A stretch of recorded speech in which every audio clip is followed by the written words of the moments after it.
Good afternoon all. I'm Dasrifa, Faculty of BVOC Logistics Management. So today we are discussing the topic warehousing and containerization. As we all know, warehousing is the storage place where we store the products and goods and products after the manufacturing of products until they are delivering to the customer or retailer or the distributors. So here we are discussing that warehousing is a process of storing goods until they are ready for transport to retailers, distributors or customers. നമ്മൾ product ഉണ്ടാക്കിയതിന് ശേഷം നമ്മൾ supply ചെയ്യുന്ന പ്രോസസ്സിന് വേണ്ടിയിട്ട് നമ്മൾ product manufacture ഉണ്ടാക്കിയതിന് ശേഷം ആ product കസ്റ്റമറിന്റെ കയ്യിൽ എത്തുന്നത് വരെ ആ പ്രൊഡക്റ്റ് ഉണ്ടാക്കിയതിന് ശേഷം നമ്മൾ സപ്ലയേഴ്സ് പ്രൊഡക്റ്റിനെ നമ്മൾ എന്ത് ചെയ്യും, നമ്മൾ വെയർ ഹൗസിൽ സ്റ്റോർ ചെയ്തിട്ട് ആ വെയർ ഹൗസിനെ നമ്മൾ വെയർ ഹൗസിൽ സ്റ്റോർ ചെയ്തതിന് ശേഷം കസ്റ്റമറിന് ആ പ്രൊഡക്റ്റ് കൊടുക്കുന്നത് വരെ നമ്മൾ സ്റ്റോർ ചെയ്യുന്ന ഏരിയക്ക് പറയുന്ന പേരാണ് വെയർ ഹൗസ്. ആൻഡ് ആ സ്റ്റോർ ചെയ്യുന്ന പ്രോസസ്സിന് പറയുന്ന പേരാണ് warehousing. So business can benefit from warehousing in several ways, including more efficiently managing inventory and optimizing the shipment process. നമ്മുടെ സപ്ലൈ ചെയിൻ അത്രയും ഇമ്പോർട്ടൻ്റ് ആയിട്ടുള്ള ഒരു കോമ്പണൻസ് ആണ് വെയർ ഹൗസിംഗ് എന്ന് പറയുന്നത്. കാരണം വെയർ ഹൗസിൽ സ്റ്റോർ ചെയ്ത് നമ്മൾ കാര്യങ്ങൾ അവിടെ പ്രോപ്പറായി ചെയ്യുമ്പോൾ നമ്മുടെ സപ്ലൈ ചെയിൻ്റെ ഫ്ലോ എന്ന് പറയുന്നത് കുറച്ചും കൂടി എഫിഷ്യൻ്റ് ആൻഡ് എഫക്റ്റീവ് ആയിട്ട് മാറുകയാണ് ചെയ്യുന്നത്. സോ ഇതിൽ നമ്മൾ പറയുന്നുണ്ട്, it is the process of buying goods from a manufacturer and then storing them in a warehouse before fulfilling the orders. ഞാൻ ആദ്യം പറഞ്ഞതുപോലെ നമ്മൾ പ്രൊഡക്റ്റ് മാനുഫാക്ചർ ഉണ്ടാക്കിയതിന് ശേഷം നമ്മൾ എന്ത് ചെയ്യും, ഇതിനെ വെയർ ഹൗസിൽ നമ്മൾ സ്റ്റോർ ചെയ്യും. അൻറ്റിൽ ഇതുവരെ നമ്മൾ കസ്റ്റമർ ആ പ്രൊഡക്റ്റ് ഡിമാൻഡ് ചെയ്യുന്നത് വരെ, നമ്മൾ ഓർഡർ ഫുൾഫിൽമെന്റ് ആ പ്രോസസ്സ് നടക്കുന്നത് വരെ നമ്മൾ സ്റ്റോർ ചെയ്യുന്ന ഒരു പ്രോസസ്സിന് പറയുന്ന പേരാണ് വെയർ ഹൗസിംഗ്. എന്നാൽ സ്റ്റോറിംഗ് ഏരിയക്ക് പറയുന്ന പേരാണ് warehouse. So the process involves the organization and management of any products before distribution. അതിന്റെ ആ വെയർ ഹൗസിൽ നടക്കുന്ന ഡിസ്ട്രിബ്യൂഷന്റെ മുന്നേ ആ വെയർ ഹൗസിൽ നടക്കുന്ന എല്ലാ ഓർഗനൈസിങ് ആൻഡ് മാനേജ്മെന്റ് പ്രോസസ് ആണ് അവിടെ നടക്കുന്നത്. സോ വലിയ വലിയ ബിസിനസ്സുകളാണെങ്കിൽ അവർ യൂസ് ചെയ്യുന്നത് മെയിനായിട്ട് വെയർ ഹൗസും, അതുപോലെ ചെറിയ ചെറിയ സ്റ്റാർട്ടപ്പ് ബിസിനസ്സുകളാണെങ്കിൽ അവർ മെയിനായിട്ട് യൂസ് ചെയ്യുന്നത് ഹോം ഗാരേജും അതും അല്ലെങ്കിൽ ബേസ്മെന്റ് പോലത്തെ കാര്യങ്ങളാണ് അവർ മെയിനായിട്ട് യൂസ് ചെയ്യുന്നത്. അതാണ് ലാർജ് ബിസിനസ്സും സ്മോൾ ബിസിനസ്സും തമ്മിൽ യൂസ് ചെയ്യുന്ന വെയർ ഹൗസിന്റെ ഡിഫറൻസ് എന്ന് പറയുന്നത്. Then importance of warehousing. നമുക്കറിയാം വെയർ ഹൗസ് എന്ന് പറയുന്നത് സപ്ലൈ ചെയിൻ്റെ ഒരു മെയിൻ കോമ്പണൻസ് ആണ്, അല്ലെങ്കിൽ ഒരു ഡ്രൈവർ, ഒരു മെയിൻ ഇമ്പോർട്ടൻറ്റ് ഡ്രൈവർ ആണ് എന്തെന്ന് പറയുന്നത് വെയർ ഹൗസ് എന്ന് പറയുന്നത്. സോ അതിന്റെ ഇമ്പോർട്ടൻസ് എന്തൊക്കെയാണെന്ന് വെച്ചാൽ മെയിനായിട്ട് റിസീവിംഗ് സ്റ്റോക്ക് നമ്മൾ പ്രൊഡ്യൂസ് ചെയ്തതിന് ശേഷം, ആ പ്രൊഡക്റ്റ് പ്രൊഡ്യൂസ് ചെയ്തതിന് ശേഷം നമ്മൾ അത് അവിടെ റിസീവ് ചെയ്യുന്നു. ദെൻ റിസീവ് ചെയ്ത് നമ്മൾ എന്തെങ്കിലും അതിന് എന്തെങ്കിലും ഡാമേജ് ഉണ്ടോ ഡിഫക്ട്സ് ഉണ്ടോ എന്നുള്ള കാര്യങ്ങൾ നമ്മൾ ചെക്ക് ചെയ്യുന്നു. ദെൻ നമ്മൾ അതിന് എന്ത് ചെയ്യുന്നു, നമ്മൾ അതിനെ സിസ്റ്റത്തിൽ അപ്ഡേറ്റ് ചെയ്യുന്നു, എന്തൊക്കെ സാധനങ്ങൾ വന്നു എന്നുള്ള കാര്യം നമ്മൾ അപ്ഡേറ്റ് ചെയ്യുന്നു. Then first step receiving stock receive ചെയ്തതിനു ശേഷം നെക്സ്റ്റ് സ്റ്റെപ്പാണ് മാനേജിങ് സ്റ്റോറേജ് എന്ന് പറയുന്നത്. നമ്മൾ പ്രൊഡക്റ്റിന്റെ ടൈപ്സ് അല്ലെങ്കിൽ പ്രൊഡക്റ്റിന്റെ സൈസ് അല്ലെങ്കിൽ എന്ത് ടൈപ്പ് ഓഫ് പ്രൊഡക്റ്റ് ആണ് ബേസ് ചെയ്തതിന് അതിനെ ഡിപ്പെൻഡ് ചെയ്തതിന് ശേഷം ആ പ്രൊഡക്റ്റിനനുസരിച്ച് നമ്മൾ അതിനെ സ്റ്റോർ ചെയ്യും. അതിൻ്റെതായിട്ടുള്ള ഡിസൈൻ ഡെസിഗ്നേറ്റ് ആയിട്ടുള്ള സ്റ്റോറേജ് ഏരിയയിൽ നമ്മൾ ആ പ്രൊഡക്റ്റിനെ സ്റ്റോർ ചെയ്യും. ഫോർ എക്സാമ്പിൾ ഇപ്പോൾ നമുക്ക് ഫാർമസ്യൂട്ടിക്കൽ ഐറ്റംസ് ആണെങ്കിൽ നമ്മളത് സ്റ്റോറേജ് കോൾഡ് ഏജ് സ്റ്റോറേജിലും, അല്ലെങ്കിൽ നമുക്ക് കുറച്ചും കൂടി ടെമ്പറേച്ചർ കൂടുതൽ ആവശ്യമുള്ള കാര്യമാണെങ്കിൽ അവിടെ സ്റ്റോർ ചെയ്യും. അല്ലെങ്കിൽ ഗ്ലാസ് ഐറ്റംസ് ആണെങ്കിൽ അതിനുള്ള ഏരിയാസ്, അതുപോലെ നമുക്ക് പ്രൊഡക്റ്റിന്റെ ടൈപ്പിനനുസരിച്ച് നമുക്ക് ഡെസിഗ്നേറ്റ് ചെയ്തിട്ടുള്ള സ്റ്റോറേജ് ഏരിയാസിലായിരിക്കും നമ്മൾ പ്രൊഡക്റ്റ് സ്റ്റോർ ചെയ്യുക. Then tracking inventory. Tracking inventory main ആയിട്ട് പറയുന്നത് വെച്ചാൽ മോണിറ്റർ ചെയ്യാണ്, നമ്മൾ ആ റെക്കോർഡ് കീപ്പ് ചെയ്യുക എന്നുള്ളതാണ്. അല്ലെങ്കിൽ അതിനെ മോണിറ്റർ ചെയ്യുക, എന്തൊക്കെ സ്റ്റോക്ക് അവൈലബിൾ ആണ്, എന്തൊക്കെയാണ് എക്സസ് സ്റ്റോക്ക് എന്തെങ്കിലും ഉണ്ടോ, അല്ലെങ്കിൽ ഔട്ട് ഓഫ് സ്റ്റോക്ക് ആയി പോയിട്ടുണ്ടോ എന്നുള്ള കാര്യങ്ങൾ നമ്മൾ അപ്ഡേറ്റ് ചെയ്യാണ്. അത് മെയിൻ ആയിട്ട് എന്തിനാന്ന് ചോദിച്ചാലും നമുക്ക് ഓവർ സ്റ്റോക്കിംഗ് ഇല്ലാതെക്കാനും അല്ലെങ്കിൽ സ്റ്റോറേജിന്റെ സ്റ്റോക്ക് കുറഞ്ഞു പോവാതിരിക്കാനും വേണ്ടിയിട്ട് കസ്റ്റമറുടെ ഡിമാൻഡ് അനുസരിച്ച് പ്രൊഡക്റ്റ് എപ്പോഴും അവൈലബിൾ ആയിട്ടിരിക്കാൻ വേണ്ടിയിട്ടാണ് നമ്മൾ ഈ ഒരു മൂന്നാമത്തെ ട്രാക്കിംഗ് ഇൻവെന്ററി. കാരണം ഇൻവെന്ററി നമ്മൾ എപ്പോഴും ട്രാക്ക് ചെയ്താലേ നമുക്ക് കസ്റ്റമർ ഡിമാൻഡ് ബേസ് ചെയ്തിട്ട് കസ്റ്റമർ സാറ്റിസ്ഫാക്ഷൻ മാക്സിമം പ്രൊവൈഡ് ചെയ്തുകൊണ്ട് പ്രൊഡക്റ്റ് കൊടുക്കാൻ പറ്റുള്ളൂ. Then processing products and orders. Then customer demand ചെയ്യുമ്പോൾ പ്രൊഡക്റ്റിനെ നമ്മൾ പ്രോസസ്സ് ചെയ്തിട്ട് അവരുടെ ഡിമാൻഡിന് അനുസരിച്ച് ഏത് പ്രൊഡക്റ്റ് ആണോ അവർ ഓർഡർ ചെയ്തിട്ടുള്ളത് അതിനെ നമ്മൾ അവിടുന്ന് കറക്റ്റ് ആയിട്ട് സെലക്ട് ചെയ്ത് പാക്ക് ചെയ്തിട്ട് നമ്മൾ സെൻഡ് ചെയ്യാന്നുള്ളതാണ്.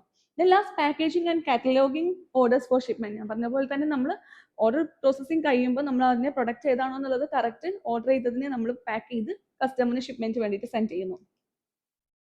ദെൻ നെക്സ്റ്റ് ആണ് ടൈപ്സ് ഓഫ് വെയർ ഹൗസസ്. നമുക്ക് ഇവിടെ 6 ടൈപ്സ് ഓഫ് വെയർ ഹൗസസ് ആണുള്ളത്. മെയിൻ ആയിട്ട് ഫസ്റ്റ് ഇത് private warehouse. Private warehouse എന്ന് പറയുമ്പോൾ നമുക്ക് വലിയ വലിയ കമ്പനികൾ, അത് വാൽമാർട്ട് പോലത്തെ വലിയ വലിയ കമ്പനികൾ യൂസ് ചെയ്യുന്നതാണ് പ്രൈവറ്റ് വെയർ ഹൗസ്. അവർ സ്വന്തമായിട്ട് ഓൺ ചെയ്ത് സപ്ലൈസ് തന്നെ ഓപ്പറേറ്റ് ചെയ്യുന്നതിന് പറയുന്ന പേരാണ് ഇത് private warehouses. For example ആണ് വാൾമാർട്ട്. ദെൻ രണ്ടാമത് public warehouse. Public warehouse എന്ന് പറയുമ്പോൾ സ്മോളർ കമ്പനീസ് സ്റ്റാർട്ടപ്സ് ഒക്കെ എന്ത് ചെയ്യാണ്, അവർ പബ്ലിക് വെയർ ഹൗസസിനെ റെന്റ് ചെയ്ത് കോൺട്രാക്ച്വൽ ബേസിസിൽ റെന്റ് ചെയ്യുന്നതിന് പറയുന്ന പേരാണ് പബ്ലിക് വെയർ ഹൗസ്. കാരണം നമ്മൾ സ്മോൾ സ്റ്റാർട്ടപ്സ് കാര്യങ്ങളൊക്കെ ആകുമ്പോൾ നമുക്ക് അത്രയും കോസ്റ്റ് നമ്മുടെ കയ്യിൽ ഉണ്ടായിരിക്കില്ല. സോ മാക്സിമം കോസ്റ്റ് കൺട്രോൾ ചെയ്യാൻ വേണ്ടിയിട്ടും അതുപോലെ തന്നെ നമുക്ക് അഡീഷണൽ സർവീസ് ആക്സസ് ഉണ്ടാവാൻ വേണ്ടിയിട്ടും നമ്മൾ എന്താണ് കോൺട്രാക്ച്വൽ ബേസിസിൽ നമ്മൾ വെയർ ഹൗസിനെ റെന്റ് ചെയ്യുന്നതിന് പറയുന്ന പേരാണ് public warehouse. Then bonded warehouse എന്ന് പറയുമ്പം ഗവൺമെന്റ് അപ്രൂവൽ അല്ലെങ്കിൽ ഗവൺമെന്റിന്റെ കൺട്രോളിൽ ഉണ്ടായിരിക്കുന്ന ഇമ്പോർട്ടഡ് ആയിട്ട് ഉണ്ടാകുന്ന പ്രൊഡക്റ്റുകളെ സ്റ്റോർ ചെയ്യാൻ യൂസ് ചെയ്യുന്ന വെയർ ഹൗസിനെ പറയുന്ന പേരാണ് ബോണ്ടഡ് വെയർ ഹൗസ് എന്ന് പറയുന്നത്. ബോണ്ടഡ് വെയർ ഹൗസിൽ മെയിൻ ആയിട്ട് നമുക്ക് ഇമ്പോർട്ടഡ് ആയിട്ടുണ്ടാകുന്ന ഐറ്റംസ്, ഫോർ എക്സാമ്പിൾ നമുക്ക് ഫാർമസ്യൂട്ടിക്കൽ പോലത്തെ ഐറ്റംസ് ഒക്കെ ഇമ്പോർട്ടർ ടാക്സ് പേ ചെയ്യുന്നതിന് മുന്നേ ആയിട്ട് അത് ഡിലേ ചെയ്യാനും വേണ്ടിയിട്ടും അതുപോലെ കൂടുതലായിട്ടുണ്ടാകുന്ന കസ്റ്റംസ് ക്ലിയറൻസ് കാര്യങ്ങൾക്ക് വേണ്ടിയിട്ടും നമ്മൾ ബോണ്ടഡ് വെയർ ഹൗസ് യൂസ് ചെയ്യുന്നത്. ദെൻ കോപ്പറേറ്റീവ് വെയർ ഹൗസ് എന്ന് പറയുമ്പം ഫാമേഴ്സ് പോലത്തെ അല്ലെങ്കിൽ അതിനോടുള്ള സിമിലർ ഗ്രൂപ്പ്സുകൾ അവർ ജോയിന്റ് വെഞ്ചർ ആയിട്ട് അവർ ഒരുമിച്ച് ഇരുന്നിട്ട് ഓപ്പറേറ്റ് ചെയ്യുന്നതിന് പറയുന്ന പേരാണ് എന്ത്? Cooperative warehouse. ഇതൊരു പബ്ലിക് വെയർ ഹൗസും കൂടിയാണ് cooperative warehouse. They are typically used to store and distribute produce and allow cooperative members to reduce transportation and packaging cost while maintaining a high level of customer service. അവർ ഒരുമിച്ച് ചെയ്തിട്ട് അതിനെ cost share ചെയ്തിട്ട് ഒരുമിച്ച് similar groups ഒരുമിച്ച് share ചെയ്ത് ചെയ്യുന്നതിന് പറയുന്ന പേരാണ് cooperative warehouse. Then automated warehouse is also known as smart warehouse because it is using main ആയിട്ട് നമ്മൾ AI അല്ലെങ്കിൽ ഓട്ടോമേറ്റഡ് അല്ലെങ്കിൽ ഐടിന്റെ ഹെൽപ്പോട് കൂടിയിട്ട് നമ്മൾ ബിസിനസ് ഓപ്പറേഷൻസ് വെയർ ഹൗസിൽ ഉണ്ടാകുന്ന ഓപ്പറേഷൻസ് നടത്തുന്നതിന് പറയുന്ന പേരാണ് automated warehouse. For example നമ്മുടെ വെയർ ഹൗസിൽ ഉണ്ടാകുന്ന പ്രൊഡക്റ്റുകൾ നീക്കാൻ വേണ്ടിയിട്ട് പ്രൊഡക്റ്റുകളുടെ മൂവിങ്ങിന് അല്ലെങ്കിൽ പ്രൊഡക്റ്റുകളുടെ പിക്കിംഗ് പാക്കിങ്ങിനൊക്കെ നമ്മൾ കൺവെയർ ബെൽറ്റ്സ് അതുപോലെ തന്നെ റോബോട്ടിക് ഐറ്റംസ് യൂസ് ചെയ്തിട്ട് നമ്മൾ അവിടുത്തെ പ്രോസസ്സ് മാക്സിമം മാനുവൽ വർക്ക്സിനെ കുറച്ച് എറേഴ്സ് കുറക്കാൻ വേണ്ടിയിട്ട് നമ്മൾ IT അല്ലെങ്കിൽ റോബോട്ടിക്സിനെ യൂസ് ചെയ്യുന്നതിന് പറയുന്ന പേരാണ് automated warehouse. Then cold storage warehouse. Cold storage നമുക്കറിയാം, നമുക്ക് റോ മെറ്റീരിയൽസ് മെയിൻ ആയിട്ട് നമുക്ക് പെട്ടെന്ന് നശിച്ചു പോകുന്ന അല്ലെങ്കിൽ ഫുഡ് ഐറ്റംസ് പോലത്തെ അല്ലെങ്കിൽ നമുക്ക് ടെമ്പറേച്ചർ സെൻസിറ്റീവ് ആയിട്ടുള്ള പ്രൊഡക്റ്റുകൾക്കൊക്കെ മെയിൻറ്റെയിൻ ചെയ്യാൻ യൂസ് ചെയ്യുന്ന സ്റ്റോറേജ് ഐറ്റം ആണ് എന്ത്? Cold storage warehouse. Main ആയിട്ട് നമുക്ക് കോസ്മെറ്റിക്സ്, ഫാർമസ്യൂട്ടിക്കൽ ഐറ്റംസ് അതുപോലെ തന്നെ ഫുഡ് ഡ്രിങ്ക് കാര്യങ്ങൾക്കൊക്കെ നമുക്ക് സ്റ്റോർ ചെയ്യാനാണ് നമ്മൾ എന്ത് യൂസ് ചെയ്യുന്നത്? Cold storage warehouse. Then other value added services. വെയർ ഹൗസിൽ നമ്മൾ ട്രാൻസ്പോർട്ടേഷനും സ്റ്റോറിങ്ങും അല്ലാതെ വെയർ ഹൗസിൽ കുറച്ചും കൂടി വാല്യൂ ആഡഡ് സർവീസസ് അവർ പ്രൊവൈഡ് ചെയ്യുന്നുണ്ട്. അതെന്തൊക്കെയാണെന്ന് നമുക്ക് പഠിക്കാം. മെയിൻ ആയിട്ട് നമുക്കറിയാം ട്രാൻസ്പോർട്ടേഷൻ വെയർ ഹൗസിംഗ് അല്ലാതെ അല്ലെങ്കിൽ സ്പെഷ്യലൈസ്ഡ് ട്രാക്കിംഗ് അല്ലാതെ അധികമായിട്ടുണ്ടാകുന്ന വാല്യൂ ആഡഡ് സർവീസുകൾ ലോജിസ്റ്റിക്സ് അല്ലെങ്കിൽ വെയർ ഹൗസ് നമുക്ക് പ്രൊവൈഡ് ചെയ്യുന്നുണ്ട്.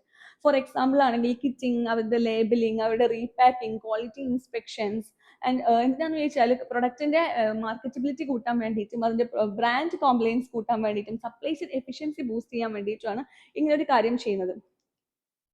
അതുപോലെ ഫസ്റ്റ് വാല്യൂ ആഡ് സർവീസ് എന്ന് പറയുന്നത് റീപാക്കിംഗ് ആൻഡ് റീബ്രാൻഡിങ്. നമ്മൾ എന്താ വെച്ചാൽ പാക്കേജിങ് അല്ലെങ്കിൽ അതിന്റെ പ്രൊഡക്റ്റ് അപ്പിയറൻസ് ഒന്നുകൂടി ചേഞ്ച് ചെയ്യുക. അത് എന്തിനാ ചെയ്യുന്നതെന്ന് വെച്ചാൽ അതിന്റെ ലേബിൾസ് ഒക്കെ അപ്ഡേറ്റ് ചെയ്തിട്ട് നമുക്ക് കുറച്ചും കൂടി മാർക്കറ്റിൽ അഡാപ്റ്റ് ചെയ്യാൻ വേണ്ടിയിട്ട് കുറച്ചും കൂടി കസ്റ്റമേഴ്സിൽ കുറച്ചും കൂടി അട്രാക്റ്റീവ് ആയി എത്തിക്കാൻ വേണ്ടിയിട്ടാണ് നമ്മൾ അങ്ങനെ ചെയ്യുന്നത്. അപ്പോൾ ഒന്നാമതാണ് repacking and rebranding. Then kitting and assembly. Kitting and assembly ഉദ്ദേശിക്കുന്നത് ഡിഫറെന്റ് ഐറ്റംസിനെ നമ്മൾ ഒറ്റ സിമ്പിൾ പാക്കേജിങ്ങിൽ കിറ്റായിട്ട് നമ്മൾ അതിനെ കമ്പൈൻ ചെയ്യുന്നതാണ്. For example gift set, combo set, അതുപോലെ തന്നെ സബ്സ്ക്രിപ്ഷൻ ബോക്സസ് എക്സാമ്പിൾ ആയിട്ടാണ്.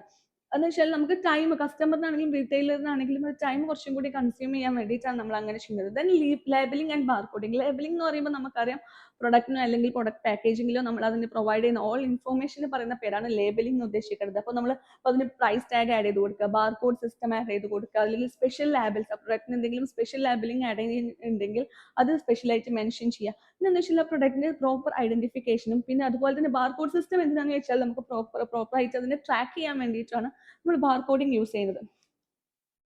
ദെൻ നാലാമത് ക്വാളിറ്റി കൺട്രോൾ ആൻഡ് ഇൻസ്പെക്ഷൻ. പ്രൊഡക്റ്റിന്റെ ക്വാളിറ്റി ചെക്ക് ചെയ്യുക, ക്വാണ്ടിറ്റി ചെക്ക് ചെയ്യുക, എന്തെങ്കിലും ഡിഫക്റ്റുകൾ ഉണ്ടോ, ഡാമേജുകൾ ഉണ്ടോ, റിപ്പയർ ചെയ്യണോ അല്ലെങ്കിൽ നമ്മൾ സ്ക്രാപ്പ് ആക്കിയിട്ട് ഒഴിവാക്കണോ എന്ന കാര്യങ്ങൾ. അതുപോലെ ഇൻസ്പെക്ഷൻ എന്ന് പറയുമ്പം സ്റ്റാൻഡേർഡ്സ് നമ്മൾ ഡെലിവർ ചെയ്യുന്നതിന് മുന്നേ നമ്മൾ ഓൾറെഡി സെറ്റ് ചെയ്ത സ്റ്റാൻഡേർഡ് ആയിട്ട് മീറ്റ് ചെയ്യുന്നുണ്ടോ എന്നുള്ള കാര്യങ്ങൾ ചെക്ക് ചെയ്യുക. എന്തെങ്കിലും ഫോൾട്ടി പ്രൊഡക്ട്സുകൾ ഉണ്ടെങ്കിൽ കസ്റ്റമറുടെ കയ്യിലെത്തുന്നതിന് മുന്നേ നമ്മൾ അത് കറക്റ്റ് ചെയ്യുക. Then returns management. നമുക്കറിയാം ലോജിസ്റ്റിക്സിലെ ലാസ്റ്റ് സ്റ്റെപ്പാണ് റിവേഴ്സ് ലോജിസ്റ്റിക്സ് അല്ലെങ്കിൽ റിട്ടേൺ മാനേജ്മെന്റ്. ആ പ്രൊഡക്റ്റ് കസ്റ്റമറിന് ഇഷ്ടപ്പെട്ടിട്ടില്ലെങ്കിൽ, ആ പ്രൊഡക്റ്റ് കസ്റ്റമർ വിചാരിച്ച രീതിയിലല്ലെങ്കിൽ അത് നമ്മൾ ബൈ മിസ്റ്റേക്ക് മാറിയിട്ടാണ് അയക്കുന്നുണ്ടെങ്കിൽ അവർ അതിന് റിട്ടേൺ അടിക്കും. ആ ഒരു പ്രോസസ്സ് മാനേജ് ചെയ്തതിന് പറഞ്ഞ പേരാണ് reverse logistics. So return management എന്ന് പറയുന്നത് ഗുഡ്സിന്റെ കസ്റ്റമേഴ്സ് പ്രൊഡക്റ്റ് റിട്ടേൺ ചെയ്യുമ്പോൾ അതിനെ ഹാൻഡിൽ ചെയ്യുക, പ്രോപ്പർ ആയിട്ട് ഹാൻഡിൽ ചെയ്യുക. എന്തെങ്കിലും റിപ്പയറിംഗ് കാര്യങ്ങൾ ഉണ്ടെങ്കിൽ അല്ലെങ്കിൽ റിപ്പയർ ചെയ്യാൻ പറ്റുന്ന കാര്യങ്ങളിൽ റിപ്പയർ ചെയ്ത് അത് ഇൻസ്പെക്ട് ചെയ്ത് അതിനെ നമുക്ക് റീസെൽ ചെയ്യാൻ പറ്റും. അതെന്തിനാന്ന് ചോദിച്ചാൽ നമുക്ക് കസ്റ്റമർ സാറ്റിസ്ഫാക്ഷൻ കറക്റ്റ് ആയിട്ട് മെയിൻറ്റെയിൻ ചെയ്യാൻ വേണ്ടിയിട്ടാണ്. കസ്റ്റമേഴ്സിന്റെ പ്രൊഡക്റ്റ് ഇഷ്ടപ്പെട്ടില്ലെങ്കിൽ അത് കറക്റ്റ് ആയിട്ട് ഹാൻഡിൽ ചെയ്ത് അതിനുള്ള ബാക്കിയുള്ള സർവീസസ് കൊടുക്കുക എന്നുള്ളത് എന്താണ് ഒരു one of the important components of customer satisfaction. Last one customization and postponement. Customization എന്ന് പറയുമ്പോൾ നമുക്ക് കസ്റ്റമറിന് എങ്ങനെയാണോ വേണ്ടത് അതിനനുസരിച്ച് നമ്മൾ പ്രൊഡക്റ്റ് ചെയ്തു കൊടുക്കുക എന്നുള്ളതാണ്, അല്ലെങ്കിൽ എന്ത് സർവീസ് കൊടുക്കുക എന്നുള്ളതാണ്. Final packaging or assemblies delayed until customer order. കാരണം കസ്റ്റമർ ഓർഡർ ചെയ്യുന്നത് വരെ നമ്മൾ അതിന് കസ്റ്റമർ എങ്ങനെയാണോ ഓർഡർ ചെയ്യുന്നത് അതിനനുസരിച്ച് നമ്മൾ കാര്യങ്ങൾ കസ്റ്റമൈസ് ചെയ്ത് കൊടുക്കുക എന്നുള്ളതാണ്. Products are customized based on demand. Yes, അതെന്താ വെച്ചാൽ നമുക്ക് കസ്റ്റമർ സാറ്റിസ്ഫാക്ഷൻ കറക്റ്റ് ആയിട്ട് മെയിൻറ്റെയിൻ ചെയ്യാൻ വേണ്ടിയിട്ടാണ് നമ്മൾ അങ്ങനെ ചെയ്യുന്നത്. Which helps to reduce wastage. Then last retail display building. നമ്മൾ എന്താ വെച്ചാൽ റെഡി ടു സെൽ ആയിട്ടുണ്ടാകുന്ന ഡിസ്പ്ലേസ് നമ്മൾ സ്റ്റോഴ്സിൽ ഡിസ്പ്ലേ യൂണിറ്റിൽ വെക്കാനുള്ളത്. കാരണം എന്തിനാന്ന് ചോദിച്ചാൽ നമുക്ക് ടൈം സേവ് ചെയ്യാൻ വേണ്ടിയിട്ട്, റീറ്റെയിലേഴ്സിന്റെ ടൈം സേവ് ചെയ്യാൻ വേണ്ടിയിട്ടും നമുക്ക് ആ പ്രൊഡക്റ്റിന്റെ ഒരു പ്രസന്റേഷൻ ഇംപ്രൂവ് ചെയ്യാൻ വേണ്ടിയിട്ടും കൂടിയാണ് അങ്ങനെ ചെയ്യുന്നത്. ദെൻ നെക്സ്റ്റ് നമ്മൾ ഒന്നാമത്തെ ടോപ്പിക് നമ്മൾ പറഞ്ഞു വെയർ ഹൗസിംഗ്. നമുക്ക് വെയർ ഹൗസിംഗ് നമ്മളിപ്പോൾ എന്താ ഡിസ്കസ് ചെയ്തു. വെയർ ഹൗസ് എന്ന് പറഞ്ഞാൽ പ്രൊഡക്റ്റ് പ്രൊഡ്യൂസ് ചെയ്തതിന് ശേഷം നമ്മൾ കസ്റ്റമറിലേക്ക് കൊടുക്കുന്നതിന് മുമ്പായിട്ട് നമ്മൾ സ്റ്റോർ ചെയ്യുന്ന ഏരിയക്ക് പറയുന്ന പേരാണ് വെയർ ഹൗസ്. ആ പ്രോസസ്സിന് പറയുന്ന പേരാണ് വെയർ ഹൗസിംഗ്. നമ്മൾ ടൈപ്സ് പറഞ്ഞു. ഇത് നമുക്ക് പറയാനുള്ളത് കണ്ടെയ്നറൈസേഷൻ. എന്താ കണ്ടെയ്നറൈസേഷൻ എന്ന് പറഞ്ഞാൽ it's a shipping method where cargo is loaded into standardized containers for transportation by various modes such as ship, train or truck, facilitating efficient handling, storage and intermodal transport. നമുക്കറിയാം നമ്മൾ product send ചെയ്യുമ്പം അത് കസ്റ്റമർക്ക് ആയിക്കോട്ടെ, റീറ്റെയിലർക്ക് ആയിക്കോട്ടെ, അല്ലെങ്കിൽ വേറെ എവിടെയെങ്കിലും ആയിക്കോട്ടെ, നമുക്ക് എന്ത് ചെയ്യണം, നമ്മൾ അതിനെ സ്റ്റാൻഡർഡൈസ്ഡ് കണ്ടെയ്നറിൽ സെറ്റ് ചെയ്തിട്ടായിരിക്കും നമ്മൾ അയക്കുക. ആ ഒരു പ്രോസസ്സിന് പറയുന്ന പേരാണ് കണ്ടെയ്നറൈസേഷൻ. നമ്മൾ അങ്ങനെ പ്രൊഡക്റ്റ് ആ ഒരു സ്റ്റാൻഡർഡൈസ്ഡ് കണ്ടെയ്നറിലേക്ക് ലോഡ് ചെയ്തിട്ട് നമുക്ക് ഏത് മെത്തേഡ് ഓഫ് ട്രാൻസ്പോർട്ടേഷൻ ആണോ വേണ്ടത്, ഷിപ്പ് ആയിക്കോട്ടെ, എയർ ആയിക്കോട്ടെ, എയർലേ ആയിക്കോട്ടെ, അല്ലെങ്കിൽ റോഡ് ആയിക്കോട്ടെ, റെയിൽ ആയിക്കോട്ടെ, ഏത് മോഡ് ഓഫ് ട്രാൻസ്പോർട്ടേഷനിലാണെങ്കിലും നമ്മൾ ആ ഒരു പ്രൊഡക്റ്റിനെ നമ്മൾ എന്ത് ചെയ്യാണ്, കണ്ടെയ്നറൈസ് ആക്കി അയക്കുന്ന ആ പ്രോസസ്സിന് പറയുന്ന പേരാണ് containerisation. Which means the process of packing goods into standardized metal containers before transporting them by sea, rail or truck. അത് ഏത് മോഡ് ഓഫ് ട്രാൻസ്പോർട്ടേഷൻ ആയിക്കോട്ടെ, നമ്മൾ അയക്കുന്നതിന് മുന്നേ നമ്മളത് സ്റ്റാൻഡർഡൈസ്ഡ് മെറ്റൽ കണ്ടെയ്നറിലാക്കി അയക്കുന്ന പ്രോസസ്സിന് പറയുന്ന പേരാണ് containerisation. These containers are designed to be easily lifted, stacked and transferred between different modes of transport without needing to unpack goods inside. Then അതിന്റെ ഇമ്പോർട്ടൻസ്, നമ്മൾ എന്തിനാണ് ഒരു കണ്ടെയ്നറൈസേഷൻ എന്ന പ്രോസസ്സ് എന്തിനാണെന്ന് ചോദിച്ചാൽ മെയിൻ ആയിട്ട് പ്രൊഡക്റ്റിന്റെ സേഫ്റ്റിക്ക് വേണ്ടിയിട്ട്. നമുക്കറിയാം കണ്ടെയ്നറൈസ് ആകുമ്പോൾ അത് സ്പോയിലിംഗ് വരില്ല, തെഫ്റ്റ് ആയി പോവില്ല, അല്ലെങ്കിൽ അത് ഡാമേജ് ഉണ്ടാകൂല. Containers protect cargo from damage, theft and weather during transport. നമ്മൾ ഷിപ്പിലൊക്കെയാണ് കൊണ്ടുപോകുന്നെങ്കിൽ എന്തെങ്കിലും വെദർ ഇഷ്യൂസ് ഉണ്ടാവുകയാണെങ്കിൽ നമുക്ക് അതിനെ പ്രൊട്ടക്ട് ചെയ്യാൻ വേണ്ടിയിട്ട് നമുക്ക് എന്ത് ഹെൽപ്പ് ചെയ്യാൻ പറ്റും, കണ്ടെയ്നറൈസേഷൻ എന്ന പ്രോസസ്സ് ഹെൽപ്പ് ചെയ്യും. Then faster loading and unloading. നമുക്ക് കുറച്ചും കൂടി ഈസി ആയിട്ട് ലോഡ് ചെയ്യാൻ പറ്റും. നമ്മൾ ബൾക്ക് ആയിട്ടുള്ള ഐറ്റംസ് ഒക്കെ നമ്മൾ കണ്ടെയ്നറൈസ് ചെയ്യുമ്പം ഒരു മാനുവൽ വർക്കിലാണ് നമ്മൾ ചെയ്യുന്നതെങ്കിൽ അത് കുറച്ചും കൂടി ഈസി ആക്കിയിട്ട് ചെയ്യാൻ പറ്റും. എന്തുകൊണ്ട് handling with cranes or folk lift quick and എഫിഷ്യൻ. ഇപ്പം മാനുവൽ ആയിക്കോട്ടെ അല്ലാതെ ആയിക്കോട്ടെ നമുക്ക് കുറച്ചും കൂടി ഈസി ആക്കി ചെയ്യാൻ ഹെൽപ്പ്. Then cost efficiency. നമുക്ക് ലേബർ കോസ്റ്റ് മാക്സിമം കുറയും. കാരണം നമ്മൾ ബൾക്കായി ചെയ്യുന്നതിന് പകരം നമ്മൾ കണ്ടെയ്നറൈസ്ഡ് ആയിട്ട് നമ്മൾ ചെയ്യുമ്പം അതിന്റെ കോസ്റ്റ് കുറയും. ആൻഡ് ഡാമേജ്, ഗുഡ്സിന്റെ ഡാമേജും നമുക്ക് കുറക്കാൻ പറ്റും. ദെൻ ലാസ്റ്റ് 3 പോയിന്റ് ആണ് ഫെസിലിറ്റേറ്റ് ഇന്റർമോഡൽ ട്രാൻസ്പോർട്ട്. നമുക്ക് സെയിം കണ്ടെയ്നറിനെ നമുക്ക് എന്ത് ചെയ്യാൻ പറ്റും, മൾട്ടിപ്പിൾ മോഡ് ഓഫ് ട്രാൻസ്പോർട്ടേഷൻ നമുക്ക് യൂസ് ചെയ്യാൻ പറ്റും. കാരണം അത് കണ്ടെയ്നറൈസ്ഡ് ആയിട്ട് ആയിരിക്കുമ്പോൾ അത്രയും നമുക്ക് പ്രൊട്ടക്ഷൻ ആൻഡ് നമുക്ക് എന്ത് ചെയ്യാൻ പറ്റും, കൂടുതൽ വർക്ക്സ് നമുക്ക് കുറയും. Then global trade transport. നമുക്ക് അത് ഇന്റർനാഷണൽ ഷിപ്പിംഗ് കുറച്ചും കൂടി ഈസി ആക്കാൻ പറ്റും. നമ്മൾ ഓൾറെഡി പറഞ്ഞ പോലെ അത് മെയിൻറ്റെയിൻ ചെയ്യാൻ അല്ലെങ്കിൽ ഹാൻഡിൽ ചെയ്യാൻ കുറച്ചും കൂടി ഈസി ആയിരിക്കും. And simplify customs and documentation. നമുക്ക് ബൾക്ക് ആയിട്ടുള്ള ഐറ്റംസ് ആണെങ്കിൽ അതിന്റെ ഡോക്യുമെന്റേഷനും കസ്റ്റംസും നമുക്ക് കുറക്കാൻ പറ്റും. എന്ന് last one better inventory management. നമുക്ക് ട്രാക്ക് ചെയ്യാൻ കുറച്ചും കൂടി ഈസിയാണ്. നമ്മൾ ബാർകോഡ്സ് അല്ലെങ്കിൽ നമുക്ക് അതിനുള്ള ട്രാക്കിംഗ് മെത്തേഡ്സ് യൂസ് ചെയ്തിട്ട് നമുക്ക് കണ്ടെയ്നേഴ്സിലാകുമ്പോൾ നമുക്ക് അത് കണ്ടെയ്നേഴ്സിനെ ട്രാക്ക് ചെയ്യാൻ കുറച്ചും കൂടി ഈസിയാണ്. സോ അതിന്റെ പ്രൊഡക്റ്റിനെ മോണിറ്റർ ചെയ്യാനും കുറച്ചും കൂടി ഈസിയാണ്. സോ നമുക്ക് മെയിൻ ആയിട്ട് ഇതിൽ ചോദിക്കാനുണ്ടാകുന്ന ചാൻസസ് എന്ന് പറയുന്നത് ടൈപ്സ് ഓഫ് വെയർ ഹൗസസ് നമുക്ക് ചോദിക്കാൻ ചാൻസ് ഉണ്ടാകും.